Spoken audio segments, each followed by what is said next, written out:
Welcome back, everyone. So now we are going to look at inverse metrics, and we will also use inverse metrics to solve system of linear equations. So everyone, if you click on this link, this will take you to a math space page that contains everything you need to know about inverse metrics and how we can use inverse metrics to solve simultaneous equations or system of equations. For example, if you look at this pair of equations, you would know from previous lessons that we can easily solve it by process of elimination or process of substitution. But in this scenario, we are not going to use process of elimination or process of substitution, but we'd rather use metrics to solve this equation. At the beginning, even though it may look a bit tedious and might even at some point look pointless because it's just 2 by 2 matrices, but trust me, when it gets to 3 by 3, 4 by 4, or 5 variables, 5 equations, it's very tedious to solve through process of elimination or through process of substitution, and metrics plays a vital role in that scenario. So we are going to learn it through simpler problems and then use it in our latest years of engineering and math to do more complicated problems. So what is the process? So as you can recall, you have already learned how to multiply and add and subtract in matrices. So what we're going to do is take these coefficients. So 2, 3, -3, and 1, and 16, and -3. So we're going to write that in a matrix form. That is going to look like AX equals to B, where A is the matrix that comes from the coefficient of the equation, and X are the variables. In other words, we are going to have 2, 3, -3, 1, X, Y equals to 16 minus 13.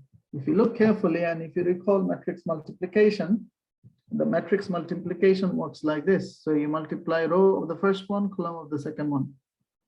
So what are you going to get? You're going to get 2x plus 3y equals to 16, which is your first equation.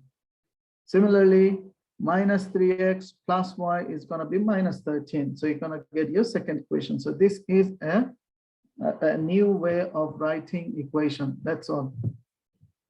So once you understand how to write that equation, next thing is to know how to solve it. So before we solve it, we need to understand how do we find inverse of the matrix first.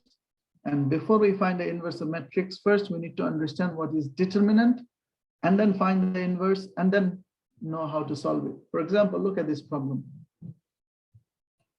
So first of all, your matrix can be written like A, B, C, D. So first thing first, what is determinant of a matrix? So determinant of a matrix is written like this, and it's simply AD minus BC. And if it's matrix A, inverse of the matrix is written as A inverse 1 over determinant of A. A and D swap positions. So D goes here, A comes here, and minus B and minus C. That's all. So you got to find 1 over determinant of A and write that in that format. And this, if you multiply it out, it's going to give you inverse matrix. Now that's well and good. You already know now how to find determinant and how to find inverse matrix, but how do we solve the equation? As you can recall, we had AX equals to B. So if we multiply with the inverse on both sides, so inverse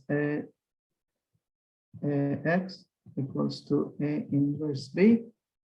So this guy is identity matrix. So what is identity matrix? It becomes 1, 0, 0, 1 if you multiply them out and if you have done your inverse correctly. And this guy was X and Y. And if you multiply these two out, it's going to give you two numbers. So in other words, now you see, if you multiply this row with this column, what do you get? 1x plus 0y. So literally x equal to something. And that something comes from the multiplication of these two.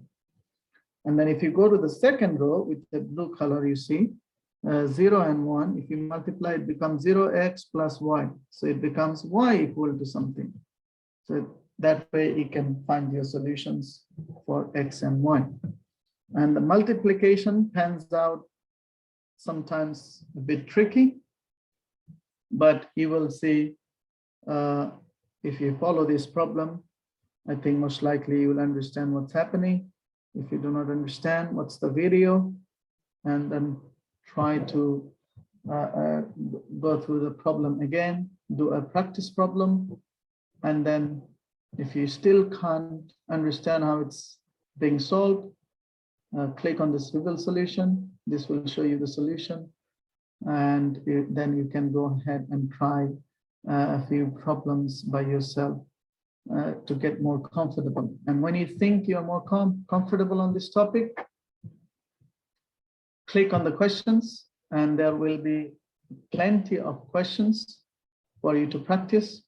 Keep practicing and until the point you feel pretty comfortable, and then you can head to the next concept for this week. I'll see you in the next video. Thank you.